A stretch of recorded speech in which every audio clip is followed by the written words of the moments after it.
Oke,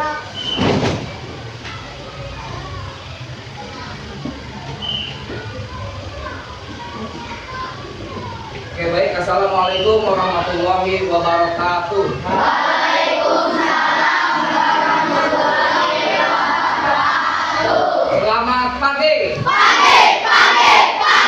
Yes. Alhamdulillah ya, kita dapat hadir lagi setiap hari tentunya ya. Bagi kalian yang sampai saat ini mendapatkan kesehatan, manfaatkan kesehatannya dengan selalu belajar. Dan bagi teman-teman kita yang tidak bisa hadir karena sakit, kita doakan semoga teman-teman kita segera sembuh kembali. Amin. Baik, seperti biasa, sebelum memulai kegiatan belajar pada pagi ini, kita awali dengan berdoa terlebih dahulu. Pada ketua kelas, silakan pimpin doa sama-sama ya. Nah, dari sini. Sip. Siap, Rak. Teman-teman, sebelum belajar kita berdoa berdasarkan agama dan keyakinan masing-masing. Berdoa dimulai.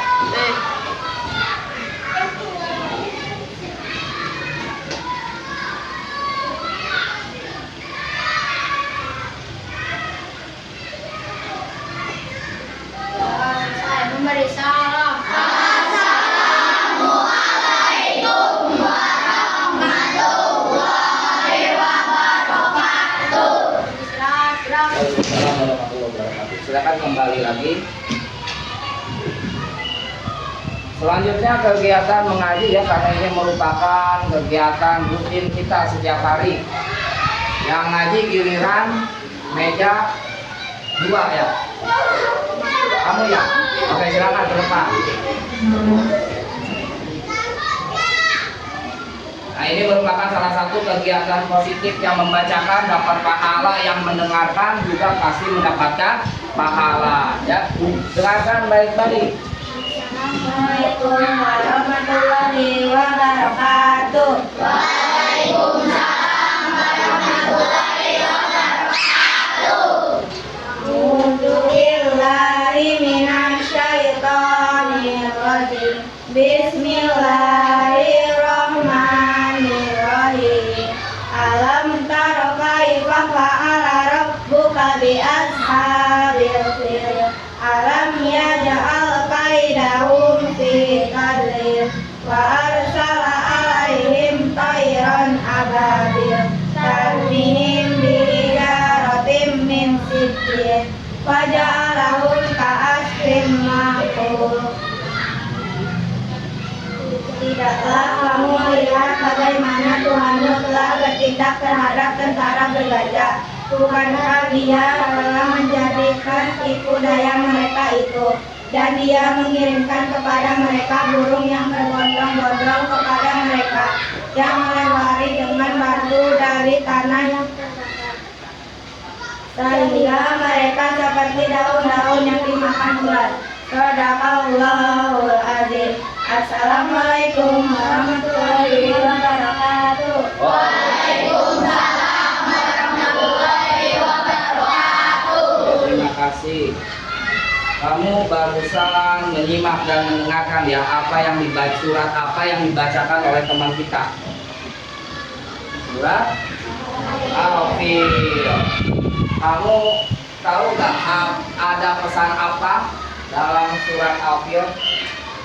Allah berfirman, firman Allah itu mengandung sebuah pesan yang harus kita maknai. Ada pesan apa saja sih yang terkandung dalam surat Al-Fil?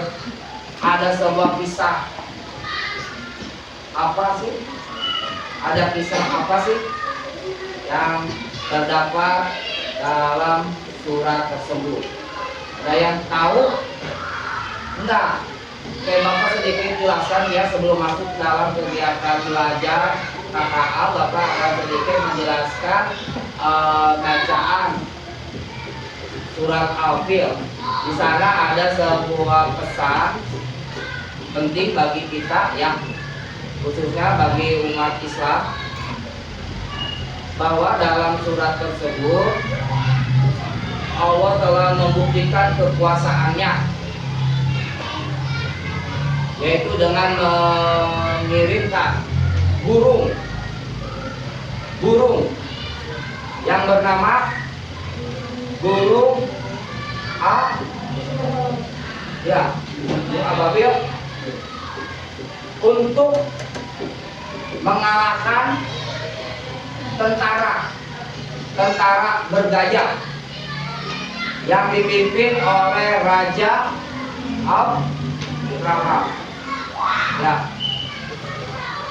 Karena memang pada zaman itu kerajaan Abraham atau Abraha ya menguasai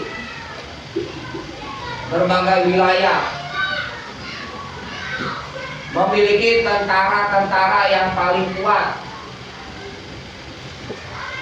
sampai Mekah pun ingin mereka kuasai, Ka'bah pun ingin mereka hancurkan. Namun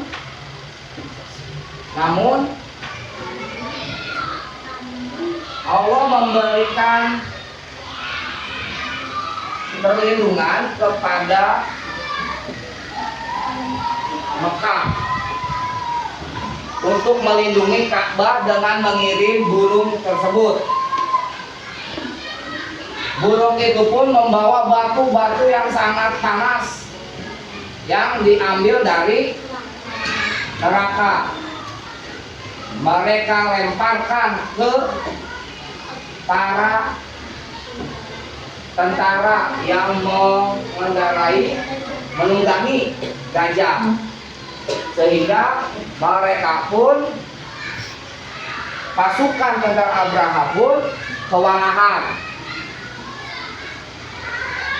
kalah, tidak berhasil menghancurkan Ka'bah karena mendapatkan perlindungan dari Allah Subhanahu wa Ta'ala. Kira-kira begitu ya. Jadi kalian pelajari lagi lah pada mapel ya. Oke, Bapak cek kehadiran kalian dulu nih yang hadir pada pagi ini, hari Selasa ya, tanggal 12 Agustus.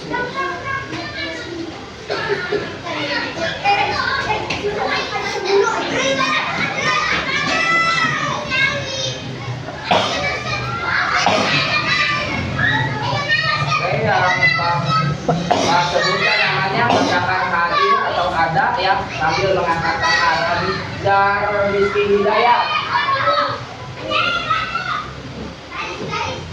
Adiba, Aisy, Alexa, Alika, Admi, Cheryl, Gamis, Dalisa, Devi, Desi, Devista, Adri, Febriansa,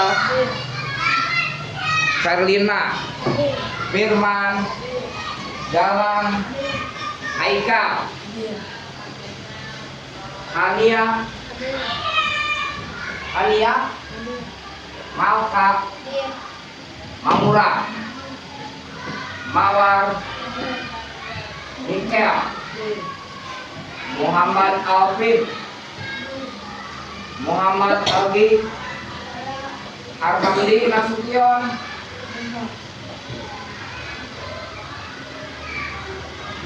Muhammad Fahri, Muhammad Fatah, Muhammad Raditya, Muhammad Rehan,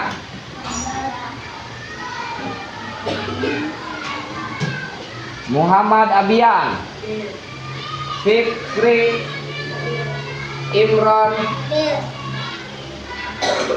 Nova, Ridwan, Prayoga,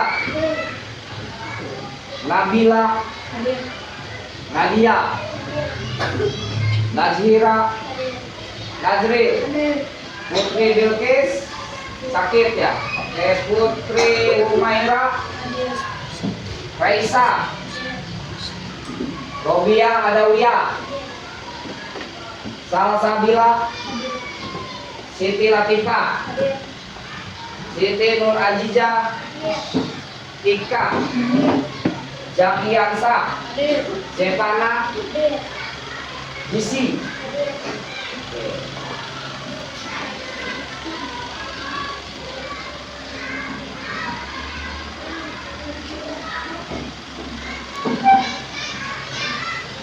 Oke, hari ini di jam pertama kita akan mempelajari materi tentang definisi berpikir komputasional dan manfaatnya. Silakan kalian sediakan buku catatannya, mapel KA, coding dan kecerdasan artifisial.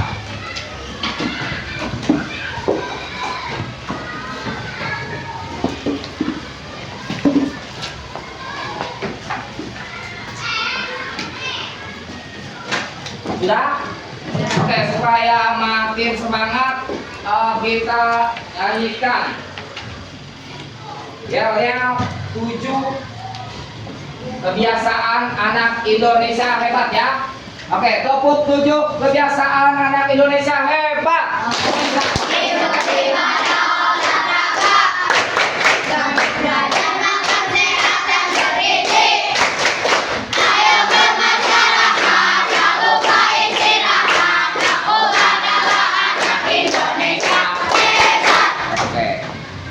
Mana semangatmu? Ini semangatku. Semangat. Semangat. Udah semangat ya? Oke, kita mulai saja. Sudah kamu tulis materinya, definisi berpikir komputasional dan manfaatnya.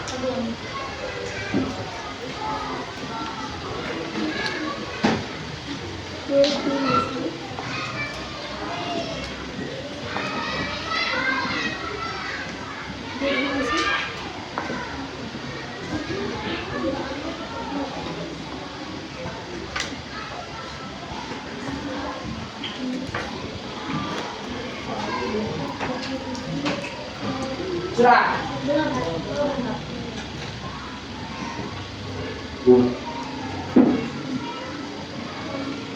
Ya, bisa lihat ke temannya saja ya.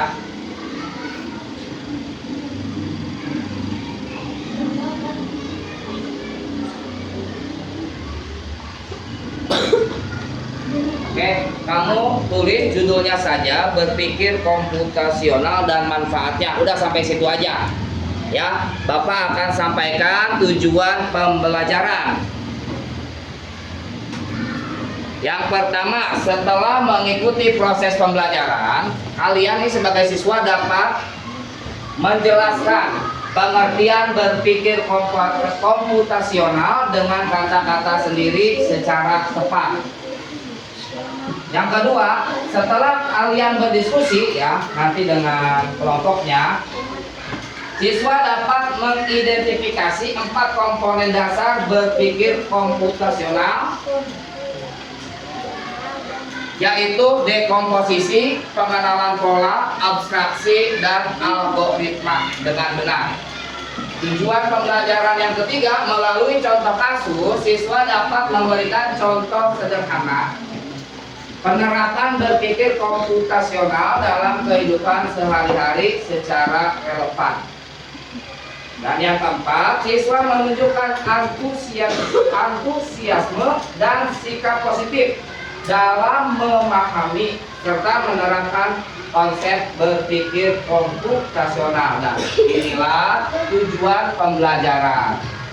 Bapak berharap setelah kalian mempelajari materi ini, kalian dapat mengidentifikasi keempat komponen dasar berpikir komputasional. Bapak aja kalian berpikirnya seperti cara berpikirnya komputasional, cara berpikir seperti komputer. Mau? Mau? Oke, selanjutnya nih. Dari awal ya kita mengucapkan kata berpikir komputasional, sedangkan kita sendiri kalian ya belum begitu memahami apa sih berpikir komputasional itu. Nah, di sini sudah Bapak tayangkan penjelasan atau definisi berpikir komputasional. Berpikir komputasional itu bahasa Inggrisnya computational thinking, yang artinya nih kemampuan berpikir untuk menyelesaikan suatu permasalahan secara menyeluruh, logis, dan teratur. Seperti gambar nih yang Bapak buat, gambarannya manusia yang sedang berpikir secara serius dan sungguh-sungguh untuk menyelesaikan suatu permasalahan. Bapak yakin setiap manusia pasti memiliki masalah. Nah, masalah-masalah tersebut harus bisa diselesaikan secara menyeluruh, logis, dan kebanyakan dari kita kalau kita ada masalah dengan teman, nah ini akhir ujung-ujungnya pasti ribut. Nah, dengan kegiatan belajar kali ini, Bapak berharap ketika kalian menemukan kesalahan, menemukan masalah dengan teman, nah ini tolonglah kalian selesaikan permasalahan tersebut dengan bijak. Ya, selesaikan permasalahan tersebut secara menyeluruh, logis, dan teratur. Paham ya? Ini cara berpikirnya komputer. Bapak mengajak kalian agar kalian dapat berpikir seperti komputer, selesaikan masalah secara tepat. Bisa kalian sambil tulis ya. Dari awal kalian kan menulis berpikir komputasional, sedangkan kalian tidak tahu apa sih komputasional itu. Nah, ini ada nih penjelasannya. Kalau bahasa sederhananya, komputasional itu cara berpikir.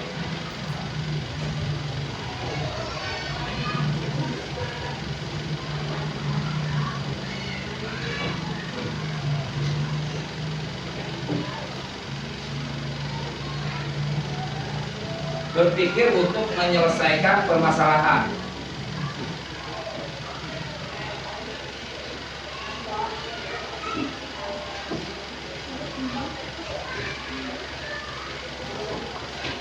Ya, bagi kalian yang belum bisa lihat rekamannya aja ya. Nah, selanjutnya ini ada 4 komponen dasar berpikir komputasional.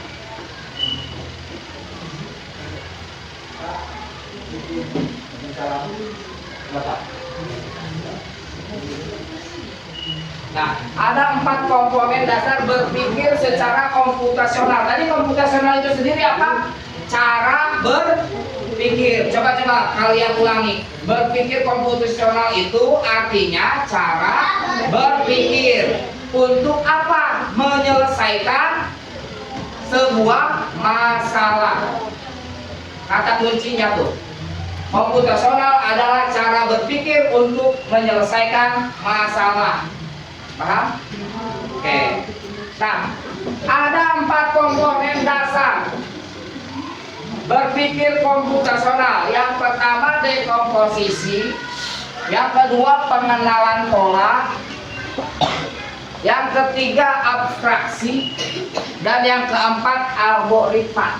Dari keempat komponen dasar ini ada yang kalian ketahui?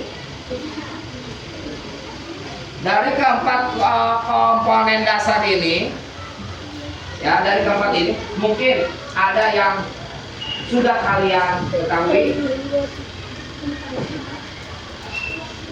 dalam kehidupan kalian sehari-hari. Apakah kalian pernah mengucapkan kata ini? Abstrak seperti itu belum? Algoritma pengenalan pola dekomposisi gitu. Padahal ya, dari keempat komponen dasar ini ada sebenarnya dalam kehidupan kalian sehari-hari. Bahkan kalian pun pernah mencoba keempat komponen dasar ini. Cuma kaliannya tidak ngeh. Padahal ini suka loh. Bahkan selalu kalian gunakan dalam kehidupan kalian sehari-hari. Selalu. Contoh nih, bagi kalian yang memiliki HP, kalau mau buka pasti di sana ada kata sandi, baik dalam bentuk angka maupun pola. Nah, kalau kalian mau buka HP, tentu kalian harus mengetahui polanya dulu.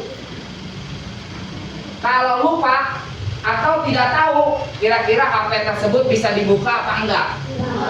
Nah, yang buat pola kamu apa orang tua? Untuk menjaga privasi data, ya kan? Dalam HP kita, maka kita harus mengetahui keempat komponen ini supaya aman. Makanya kita buat sandi, buat pola agar tidak mudah dibuka oleh orang lain.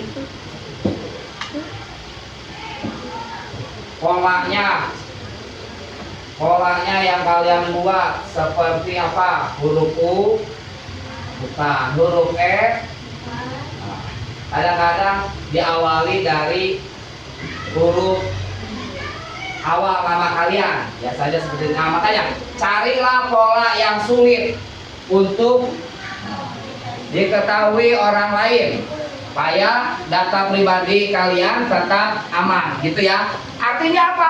Pengenalan pola. Nah, ini selalu ya, ternyata ada loh, sudah ada di dalam kehidupan kita sehari-hari. Cuma kitanya aja yang nggak nyadar, gitu ya. Nah, mari kita bahas satu persatu. Udah kalian catat, ada 4 komponen dasar berpikir komputasional. Yang pertama, yuk baca sama-sama. Yang pertama, dekomposisi. Yang kedua, yang ketiga, yang keempat, kita bahas semuanya. Ya, selanjutnya. Dekomposisi. Nah, dekomposisi ini adalah kemampuan memecah data, proses atau masalah yang kompleks menjadi bagian yang lebih kecil atau menjadi tugas-tugas yang mudah dikelola.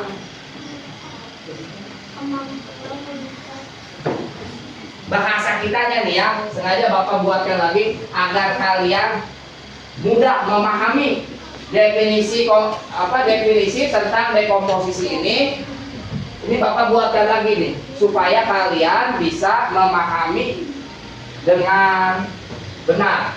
Dekomposisi itu masalah besar dapat dipecah menjadi bagian-bagian yang kecil. Gitu aja. Masalah besar yang besar dipecah menjadi bagian-bagian kecil yang mudah untuk dikelola. Di sini sudah Bapak berikan contohnya supaya kalian makin paham. Ya, paham tentang dekomposisi. Masalah besar dipecah menjadi bagian yang paling kecil. Apa nih? Contohnya ini dah, struktur organisasi. Kita waktu itu buat ya struktur organisasi, mulai dari ketuanya sampai ke seksi-seksinya, ada keamanan, ada kebersihan. Masalah tersebut dipecah. Masalah besar, kan masalah kelas nih besar nih, dipecah. Bagi-bagi tugas. Seksi keamanan si A, si B. Seksi kebersihan tugasnya siapa? Si C, si D. Artinya Masalah sekolah atau masalah kelas 6 ini enggak harus diatasi oleh ketua kelasnya. Nah, paham kan? Masalah besar enggak harus diselesaikan oleh ketua kelasnya. Tapi kita jadikan masalah tersebut menjadi lebih kecil lagi sehingga lebih mudah untuk dikelola. Sampai sini paham? Makanya kita buatkan cabangnya dari ketua kelas, wakil. Dari wakil di sini ada sekretaris, ada bendahara, ada keamanan, ada kebersihan, ada seksi olahraga. Giliran kita olahraga sudah ada ya, kita nggak saling lempar-lemparan. Apa? Lu aja yang jadi petugas, pemandu pada saat olahraga. Enggak ya, karena sudah kita bagi-bagi tugasnya. Enggak harus selalu dikerjakan oleh ketua kelas, tapi ketua kelas hanya memonitoring atau mengecek aja keadaan di lapangan seperti apa. Ketika ada masalah, ya kan, misalkan ada keributan, nah ini tugasnya siapa? Tugasnya seksi keamanan yang harusnya menyelesaikan masalah tersebut. Ini loh bagian dari dekomposisi. Masalah besar dipecah menjadi bagian-bagian kecil yang lebih mudah dikelola. Kita ambil contoh yang lain, ya. Ini Bapak ambil contoh yang selalu ada dalam kehidupan kita sehari-hari, ya. Contoh yang pertama, menyajikan roti dengan menyiapkan bahan-bahan terlebih dahulu, lalu mengolahnya, dan terakhir menyajikannya. Nah, contoh ini merupakan bagian dari dekomposisi. Pernah nggak kalian buat roti di rumah? Roti, ya kan? Kalau mau membuat roti apa tuh ya, pakai mentega, terus pakai apa, seres, ya kan? Kita bakar.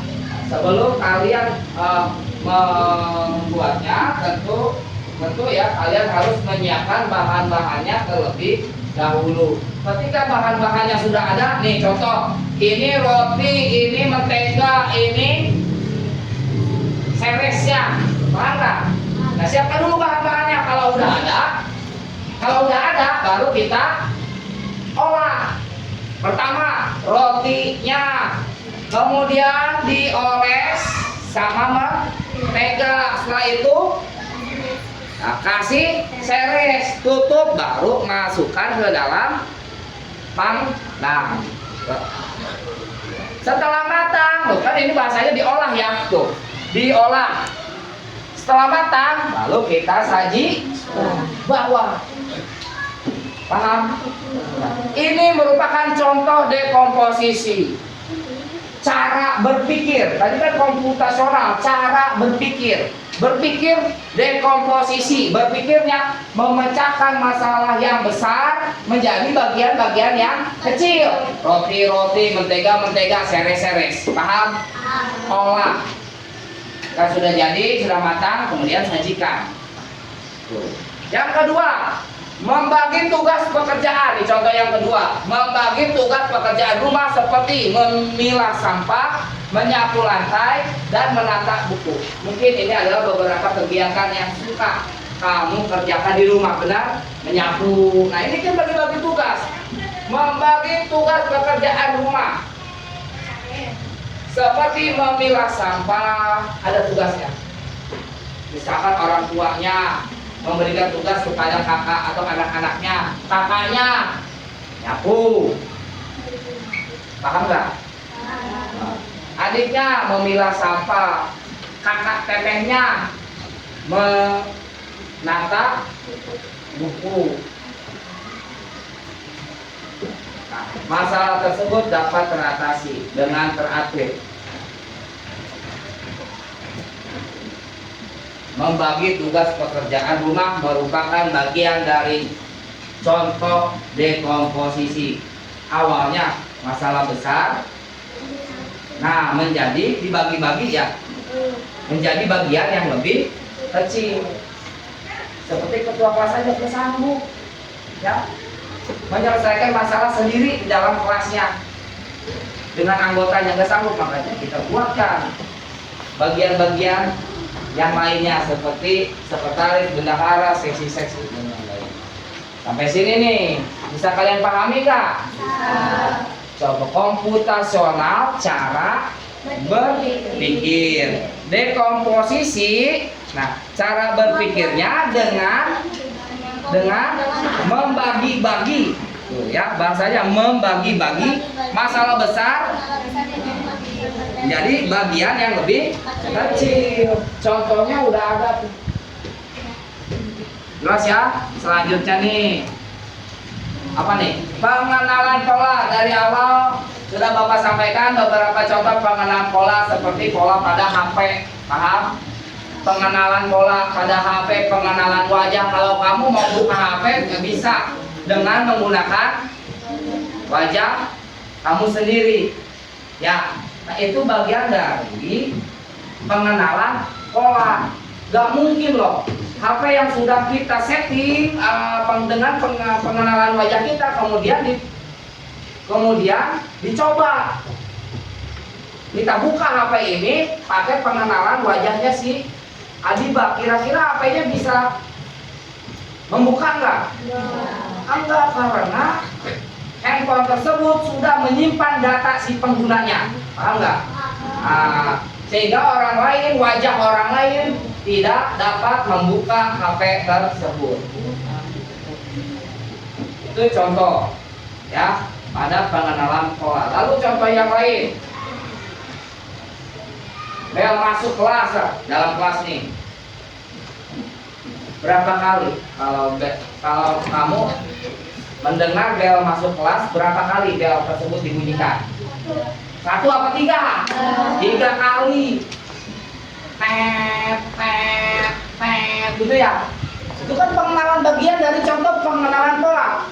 Siswa tahu ketika bel berbunyi selama 3 kali itu artinya bel tanda masuk kelas. Kalian yang berada di luar sana setelah mendengarkan bel tersebut pasti akan segera masuk ke dalam kelasnya masing-masing. Itu bagian dari apa? Pengenalan pola. Kalian sudah tahu itu ya. Contoh-contoh yang ada di rumah, yang ada di sekolah, dan pola-pola seperti angka ini nih. Pola urutan angka seperti 2, habis 2 muncul angka 4, habis 4 pasti muncul angka 6. Itu salah. Ya, taruh dulu sini. Dari angka 6 muncullah angka 8. Polanya apa? Polanya pelipatan 2. Nah, coba kalian bisa tebak nggak? Setelah 8 muncullah angka. Sudah bisa jawab kan? Ini bagian dari pola urutan angka. Nah, lalu pengenalan pola itu sendiri apa sih artinya? Nggak bisa kalian baca sendiri. Ya, kemampuan untuk mencari atau menemukan suatu persamaan ataupun perbedaan. Setelah masalah dipecah, kita dapat mencari kesamaan atau perbedaan pola yang muncul untuk membantu mengurutkan serta memecahkan masalah.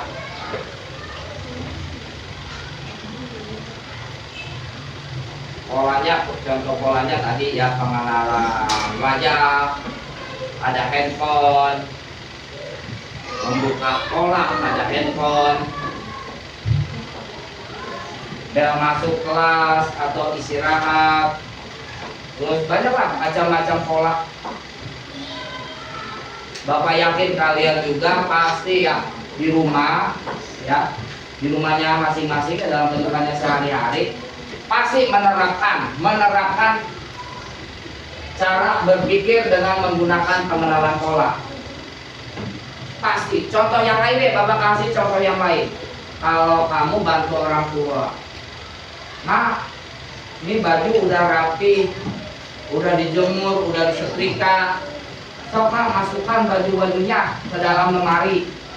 Nah, kamu secara apa ya? Ya, kamu tuh pasti akan memasukkan baju bapak kamu ke lemari bapakmu. Baju adik kamu pasti akan kamu masukkan ke dalam lemari adik. Nah, paham nggak? Nggak mungkin dong baju bapak kamu masukkan ke lemari adik. Nggak mungkin kan? Nggak mungkin. Itu bagian dari contoh pola yang ada dalam kehidupan kita sehari-hari. Kameja ditumpuknya di sini, benar, di dalam lemari nih, ya kan? Kameja kamu tumpuk di sini, celana kamu tumpuk di bagian bawah, ya kan? Apalagi itu celananya, ya, pakaian yang lain itu diurutkan berdasarkan pola. Nah, bagi kamu yang sudah melaksanakan hal tersebut dalam kehidupan sehari-hari, kamu berarti sudah menjalankan pengenalan pola cara berpikir dengan pengenalan pola. Banyak loh. Sekarang kan lagi musim hujan ya. Ketika hujan turun, solokan akan meluap ke atas. Itu udah pasti tuh. Ketika hujan turun, solokan meluap ke atas. Volume air akan naik karena hujan. Itu pola. Ya. Makanya di daerah kita banyak terjadi banjir karena apa? Karena meluapnya itu karena apa? Banyak sampah yang sehingga sampah yang mampet itu akan menyebabkan air naik ke permukaan atau air naik ke pemukiman warga. Itu ya. Itu pola. Coba aja kalau misalkan pola kehidupan kita ganti. Kita selalu menjaga kebersihan, membuang sampah pada tempatnya. Pada saat hujan, pasti solokan akan, sungai akan besar, sehingga tidak akan terjadi banjir. Gitu ya, itu pola. Terjadinya banjir karena ada pola yang salah dalam kehidupan mereka. Bagi mereka yang membuang sampah ke sungai, ya itu dapat menyebabkan banjir. Sungai jadi terhambat, tersumbat gara-gara banyak sampah. Nah, ini nih, ya bagian-bagian contoh dari komputasional pengenalan pola. Selanjutnya,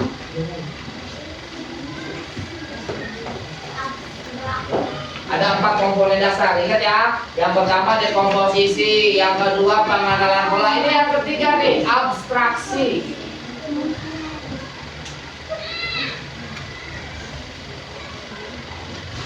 Abstraksi itu pemecahan masalah dengan fokus pada informasi yang paling penting dan mengabaikan detail yang tidak relevan atau tidak penting.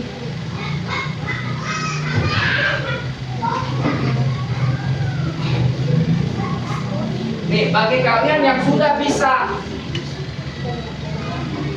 berpikir seperti ini, berarti kalian sudah masuk ke dalam berpikirnya secara komputasional.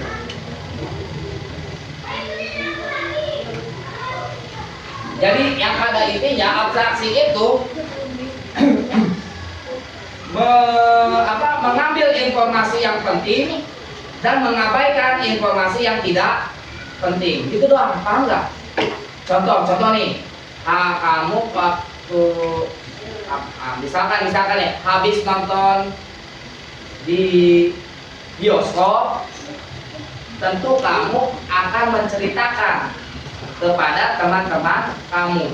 Kalau kamu ceritakan semuanya dari awal sampai akhir, habis berapa lama? Capek nggak nyeritainnya? Capek nggak? Pasti capek.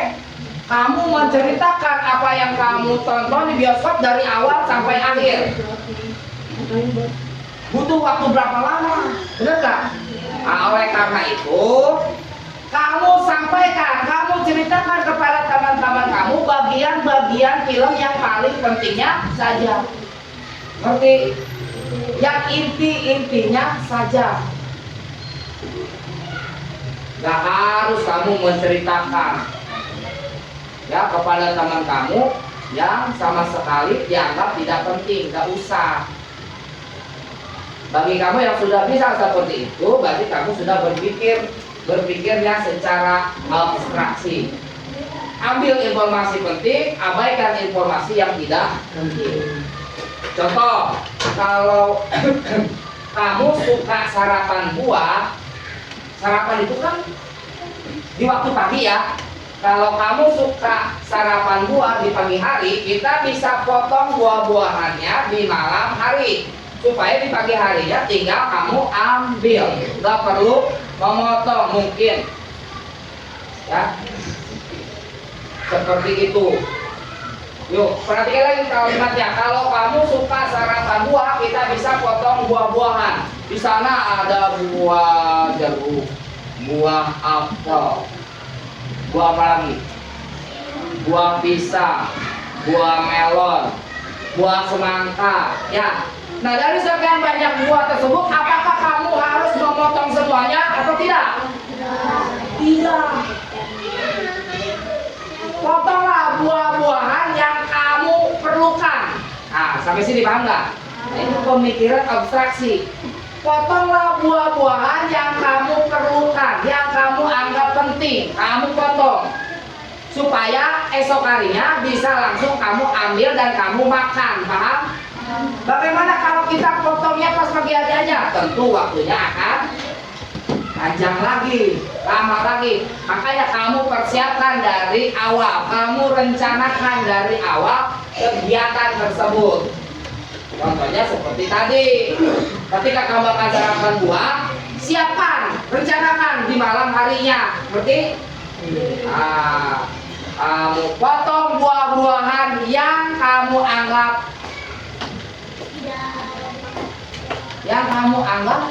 penting. Ya, abaikan yang tidak penting. Ayo, misalkan besok aku mau makan buah pisang sama buah mangga. Berarti potong pisang dan mangga. Walaupun di sana banyak buah-buahan, tapi kamu ambil sesuai dengan kebutuhan kamu.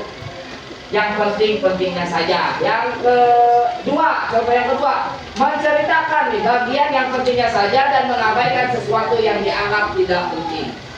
Jika contoh yang lain ya, jika kamu main medsos, ya di sana kan medsos itu ada informasi penting, ada informasi yang tidak penting, ada yang benar, ada yang salah, ya. Ada yang fakta, ada yang hoax gitu ya. Nah, enggak harus semuanya tuh informasi yang ada di medsos kamu ambil. Enggak harus semuanya ya. Kamu bisa memilah dan memilih yang mana yang penting bagi kamu dan yang mana yang tidak penting. Itu harus kita abaikan. Apalagi berita-berita palsu di medsos itu harus kita abaikan. Rugi, buang-buang waktu. Gitu ya. Itu abstraksi. Sampai sini bisa kalian pahami nggak? Abstraksi itu apa? Mengambil yang penting, mengabaikan yang tidak. Itu doang. Ambil yang penting, abaikan yang tidak penting. Haikal paham? Ambil yang penting, abaikan. Nah, itu cara berpikir secara abstraksi. Lanjut ya. Ini komponen dasar yang keempat, algoritma. Bisa kamu lihat sendiri ya, bahwa algoritma itu pemecahan masalah. dengan membuat langkah-langkah yang jelas dan terstruktur. Contohnya, bagaimana cara membuat roti? Pertama, ambil roti lalu panggang. Nah, perhatikan ya, contoh cara membuat roti. Pertama, ambil roti lalu panggang. Kemudian olesi selai dan terakhir kamu sajikan. Nah, contoh ini adalah bagian dari contoh algoritma. Seperti atau sesuai dengan definisinya bahwa algoritma itu pemecahan masalah dengan membuat langkah-langkah yang jelas dan terstruktur. Nah, ini pertama ambil roti lalu panggang. Nah, ini kan bagian dari langkah-langkah membuat roti. Ambil roti lalu panggang. Setelah selesai kamu olesi dengan selai. Nah, kemudian kamu sajikan. Contoh ini merupakan bagian dari contoh algoritma karena di sana ada kegiatan untuk membuat langkah-langkah yang jelas dan terstruktur. Berikutnya contoh algoritma yang lainnya seperti langkah-langkah membuat es teh manis. Apakah kalian pernah membuat es teh manis sendiri di rumah? Pernah? Coba Bapak tanya, Adil pernah? Pernah? Oke. Langkah-langkahnya seperti apa? Rebus air panas. Tuangkan ke dalam gelas. Kasih teh, kasih gula. Aduk sampai gulanya larut. Setelah itu udah sajikan. Berarti ya langkah-langkah yang kamu buat itu adalah teh manis panas karena tidak ada esnya. Paham nggak? Nggak apa-apa. Itu bagus. Coba tepuk tangan buat Adiba. Kalau bisa seperti ini berarti Adiba sudah memahami cara berpikirnya algoritma. Algoritma itu kan langkah-langkah ya, dengan membuat langkah-langkah yang jelas dan terstruktur. Terstruktur mulai dari A sampai Z berurutan. Paham nggak? Itu namanya terstruktur. Selanjutnya nih, nah di sini ada pertanyaan, bagaimana cara Anda membuat es teh manis? Seger nggak tuh? Kan es teh manis, yuk. Bagaimana cara Anda membuat es teh manis hingga bisa seperti yang ada pada gambar ini? Ayo, gimana? Pertama, nah ini cara berpikir algoritma. Pertama, rebus air. Kemudian tahukan ke gelas. Dituangkan ke dalam gelas. Lalu Masukkan teh. Masukkan teh. Oke, tehnya dimasukkan ke dalam gelas yang sudah ada air panasnya. Setelah itu kasih gula. Kalau gulanya sudah larut, aduk. ya sudah larut, Sajikan. nah, batu esnya Masukkan. nah, ini banyak yang keliru nih. Di dalam membuat es teh manis, banyak kan nih. Gulanya dulu dimasukkan ke dalam gelas. Kebanyakan sudah pakai air panas. Langsung masukkan air dingin, dimasukkan apa? Batu es, ente, kocek. Itu air gulanya tidak akan larut. Nah, tugas kita melarutkan gula tersebut dengan menggunakan air panas. Nih contoh. Pertama kamu siapkan dulu peralatannya, ya. Rebus air panasnya. Nah, gula masukkan ke dalam gelas. Setelah itu masukkan air panas ke dalam gelas. Volumenya segini nih, nggak harus full ya. Segini. Setelah itu kocek hingga rata bersamaan dengan tehnya. Setelah larut, baru tuh kamu masukkan batu es, tambahkan air. Larut ya. Itu adalah beberapa cara dalam membuat es teh manis. Caranya si Adiba salah apa betul-betul caranya? Ridwan salah apa enggak? Apa betul? Betul, semuanya betul, cuma prosesnya aja. Ya. Kalau berdasarkan algoritma mungkin dianggap salah karena algoritma itu tadi membuat langkah-langkahnya harus tersusun secara sistematis gitu ya, atau terstruktur. Kalau tidak tersusun, ada kesalahan di dalam merencanakannya. Oke, agar kalian dapat memahaminya lebih lagi, silakan kalian simak baik-baik video yang sudah Bapak siapkan.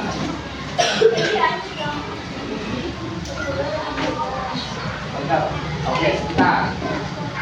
Tadi duduknya putus lagi nih.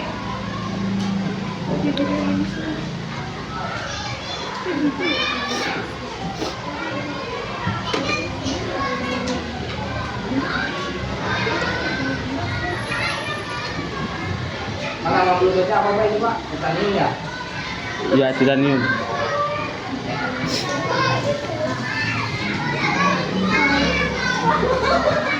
Itu ya.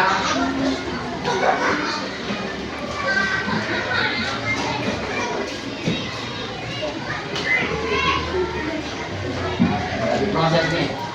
Oke, nggak bisa ya? Oke. Oke, sambil menunggu, mungkin ada yang ingin kamu tanyakan. Dan cukup jelas? Udah cukup jelas? Oke. Kalian nggak usah bingung ya terkait materi yang sedang kita pelajari saat ini, yaitu materi cara berpikir komputasional. Ya, bahasa sederhananya komputasional itu cara berpikir untuk apa? Menyelesaikan. Udah gitu doang sih kalian nggak usah bingungan.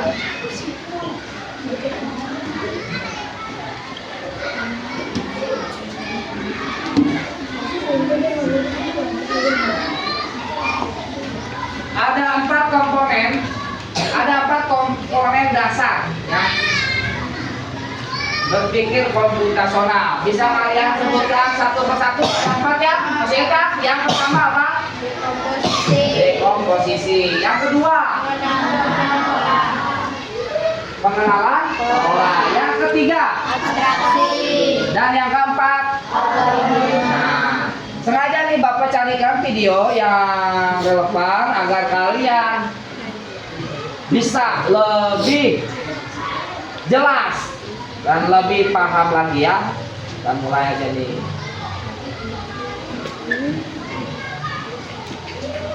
Selamat menyimak dan mendengarkan video ini.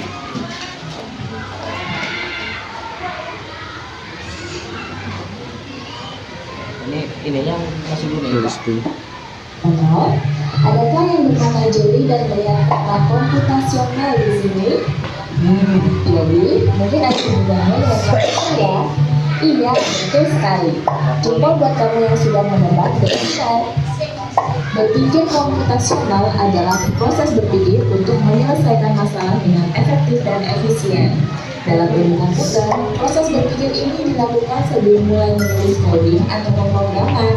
Jika sudah direncanakan dengan baik, maka coding yang ditulis akan sesuai dengan kebutuhan dan dapat diselesaikan dengan cepat dan tepat. Tapi ternyata berpikir komputasional juga bisa dilakukan tanpa komputer dan tanpa internet loh. Malah sebenarnya kita pun sudah menerapkannya dalam kehidupan sehari-hari, mulai dari menggosok gigi, mencatat ringkasan pelajaran, hingga menyiapkan tas untuk sekolah besok. Wah, kalau kita sudah bisa menerapkannya setiap hari, berarti kita semua sudah mahir dong. Belum tentu. Contoh-contoh tadi kan menerapkan berpikir komputasional pada masalah yang sederhana. Masih banyak nih masalah yang lebih kompleks, seperti misalnya mengatur keuangan bulanan, apa yang harus dilakukan kalau kamu tersesat di tempat baru, hingga memilih jurusan dan karir. Lalu yang lebih penting lagi, ketika kamu dewasa nanti, kamu akan menghadapi era industri 4 dan lain. Di sini kamu perlu kecerdasan untuk memanfaatkan dunia digital, mulai dari mencari dan melihat informasi yang kamu perlukan, hingga menggunakan informasi itu untuk membuat keputusan penting dalam hidupmu. Menghadapi masalah kompleks kehidupan masa sekarang dan masa depan ini seperti merencanakan poin yang sudah dibahas sebelumnya. Kuncinya adalah memahami masalah dengan tuntas dan mencari cara menyelesaikan yang efektif dan efisien.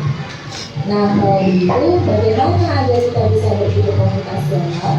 Sekarang kita bahas ya, 4 landasan dari berpikir komputasional. Yang pertama, dekomposisi. Dekomposisi artinya membagi masalah kompleks ke bagian yang lebih kecil agar mudah diselesaikan. Misalnya, kamu ditunjuk jadi ketua panitia lomba 17-an.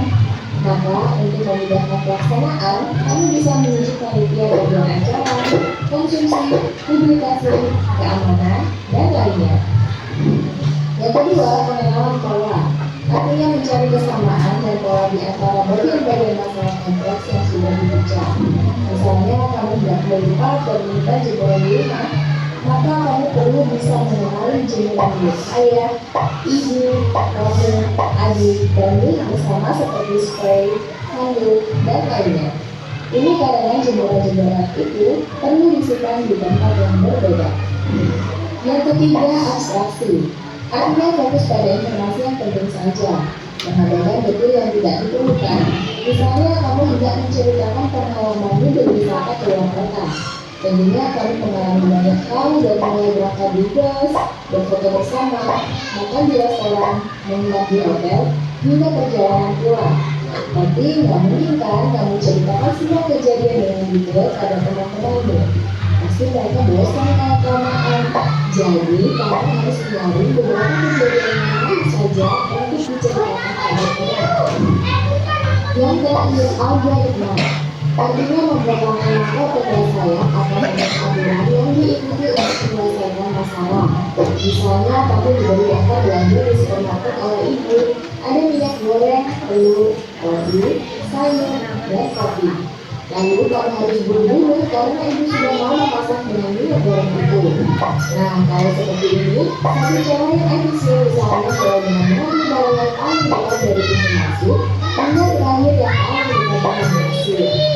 Nah, itu dia langkah landasan berpikir komputasional yang perlu diterapkan untuk memecahkan masalah yang kompleks. Lalu berikutnya, apakah ada cara untuk mengasah kemampuan berpikir komputasional? Tentu ada. Selain bisa coba menerapkan ke masalah sehari-harimu, kamu bisa juga latihan soal untuk mengasahnya. Misalnya, gurumu akan memberikan soal-soal computational thinking di mata pelajaran matematika, bahasa Indonesia, dan IPA dalam kurikulum mereka. Selain itu, kamu bisa ikut tantangan bebas Indonesia juga. Yuk coba simak satu contoh soal computational thinking. Dalam bis studi wisata, ada 3 kelompok anak yang akan diantarkan ke 3 tujuan berbeda. Bis berhenti pertama di restoran, lalu hotel, dan terakhir di museum. Hanya ada satu tempat penyimpanan koper di samping bis, yang hanya bisa dibuka dari satu pintu. Sopir bis ingin mengatur koper-koper penumpang hingga mudah dikeluarkan. Lalu sopir bis menentukan urutan memasukkan koper-koper itu ke dalam kamar penyimpanan.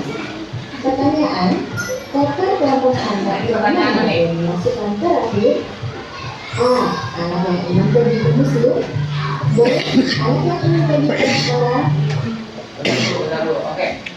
Pertanyaan koper kelompok mana yang dimasukkan terakhir? Koper kelompok anak yang mana yang dimasukkan terakhir? Tadi kamu nyimak apa enggak? Apa perlu bapak ulangi lagi dikit tuh? Kira-kira yang koper apa anak yang mana yang akan dimasukkan terakhir ke dalam bagasi mobil?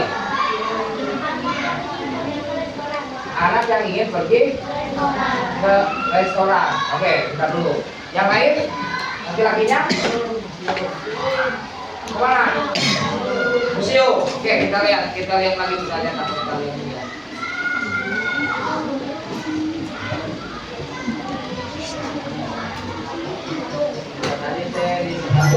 Ada 3 kelompok anak yang akan diangkat. Oke.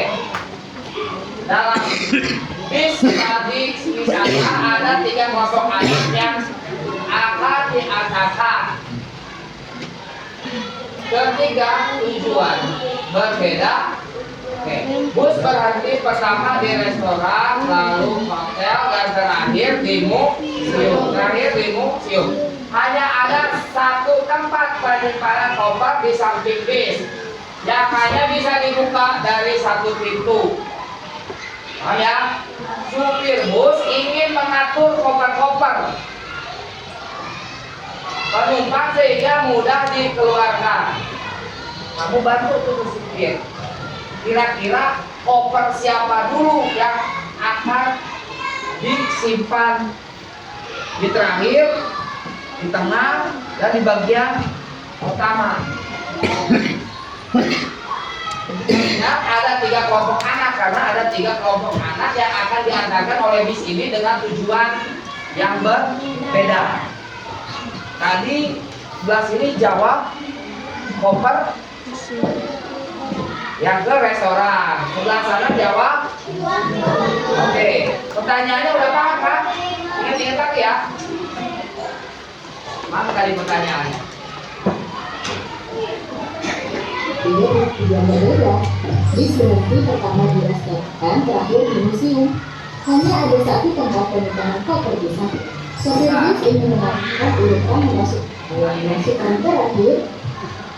Koper kelompok anak yang mana yang dimasukkan terakhir? Yang dimasukkan terakhir. Koper kelompok anak yang mana yang dimasukkan terakhir? Tuh, kopernya. Ini anak yang ingin pergi ke museum. Alasannya apa? Oh iya, anak yang museum ke sana ya. Oke. Anak yang ingin pergi ke museum, alasannya? Aisy? Museum tempat terakhir. Jadi kita taruh, kita bantu supir untuk menyimpan kelompok anak yang pergi ke museum. Oke. Kelompok anak yang mana yang dimasukkan terakhir? Museum, karena museum tujuan yang terakhir. Coba kalau kamu restoran, tujuan pertama restoran. Jadi anak yang dimasukkan, jadi koper yang dimasukkan ke dalam bis yang terakhir itu adalah anak yang pergi ke restoran. Oke, Jok, ilustrasinya nih. Ini bagasi nih. Bagasi ya, naik bis buka kan, di samping ada bagasi. Ada bagasi kan? Oke. Yang pertama, tujuannya yang pertama ke restoran. Yang kedua ke hotel. Yang ketiga ke museum. Oke. Kamu masukkan nih. Yo, yang tujuannya ke restoran. Nah, kamu yang pertama dulu, yang ke restoran siapa nih? Kopernya siapa? Kopernya anak yang pergi kemana? Yang dimasukkan ke dalam bagasi bis. Nah, kamu nih misalkan dikasih koper, yang musim dulu kita taruh. Oke, koper kelompok anak yang mana yang dimasukkan terakhir? Ya. Yang pertama dimasukkan. Ya, dimasukkannya di sini, di depan apa di belakang? Di belakang dulu. Oke, yang di ingat-ingat nih. Koper anak yang pergi ke restoran dimasukkan di bagasi paling belakang. Gitu. Yang di museum kita taruh di bagasi yang paling belakang. Kemudian koper anak yang pergi ke hotel masuk ke bagasi yang tengah, bagasi yang terakhir yang ke restoran yang terakhir nih, berarti yang paling depan dong. Nah setelah sampai di restoran, ya kan, setelah sampai ke restoran kita buka nih bagasinya, berarti koper yang di depan restoran. Enak nggak? Enak nggak? Coba kalau yang museum dulu yang di belakang, ngambilnya susah karena kita harus lebih dalam lagi ke belakang bagasi, makanya harus disusun berdasarkan pola yang ada. Polanya tadi apa? Bagi ke restoran dulu, paham? Jadi bagasi. Jadi koper yang dimasukkan paling terakhir adalah koper restoran. Soalnya mulai dari belakang kan, kaki ke belakang. Yang ke tengah koper yang pergi ke restoran dari paling depan gitu ya. Oke, kasih tepuk tangan buat Kalibah. Nah, setelah mempelajari materi ini, manfaatnya apa sih? Bagaimana manfaat berpikir komputasional? Yang pertama nih, setelah mempelajarinya materi ini, yang manfaat apa yang bisa kita dapatkan? Manfaat berpikir komputasional yang pertama, memecahkan masalah. Kita bisa memecahkan masalah. Yang kedua, dapat meningkatkan kemampuan berpikir logis. Yang ketiga, mengembangkan kreativitas. Yang keempat, membuat keputusan yang lebih baik. 5, menyederhanakan tugas sehari-hari. Dan yang terakhir, pekerjaan pasti akan menjadi lebih mudah dan lebih efisien. Ya, silakan saya tulis dulu manfaatnya.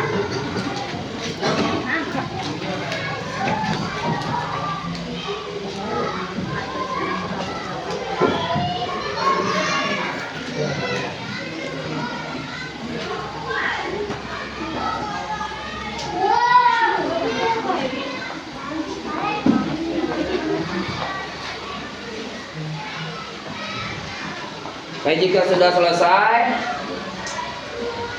Bapak akan membagikan LKPD karena Bapak ingin tahu sejauh mana sih pemahaman kalian pada materi yang kita pelajari hari ini.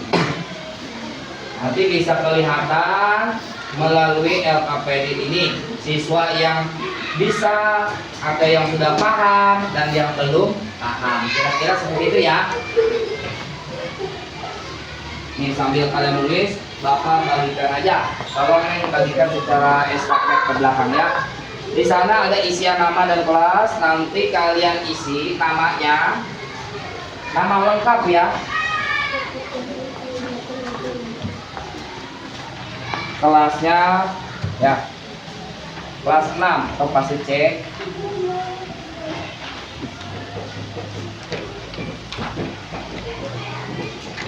Nanti kalian baca pertanyaannya lalu jawab dalam bentuk pilihan ganda ini. Misalkan aku mau pilih C nih, berarti silang yang C nya, seperti itu ya. Ya. Nah, jika sudah selesai, kamu boleh mengisi LKPD. Jangan lupa isi namanya dengan nama lengkap. Nih.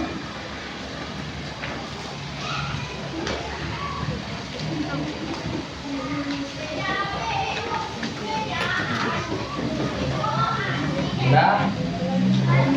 Belum? Ini? Oke.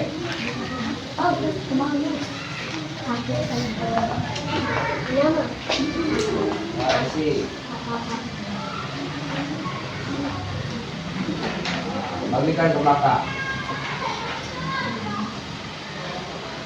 Udah cukup belum?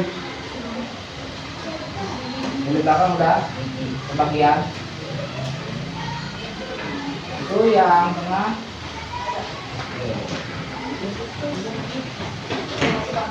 Oke ya. Oke. Bukan bagikan duluan.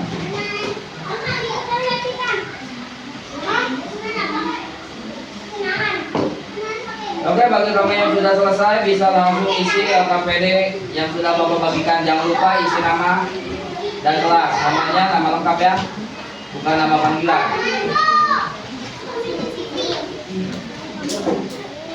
LKPD-nya dalam bentuk pilihan ganda.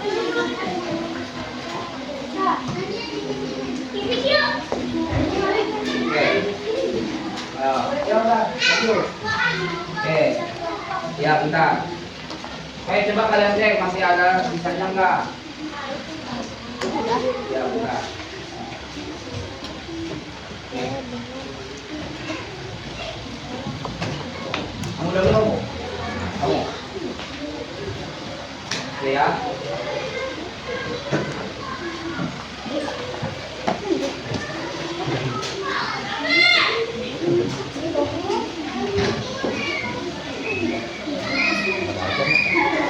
Satu jam segini.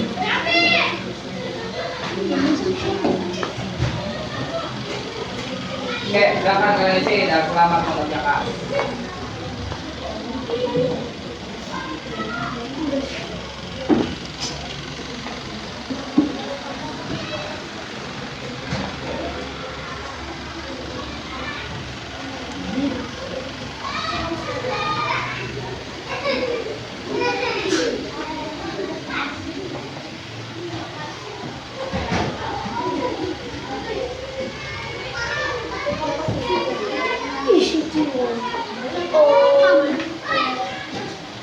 Dekomposisi masalah besar pecah.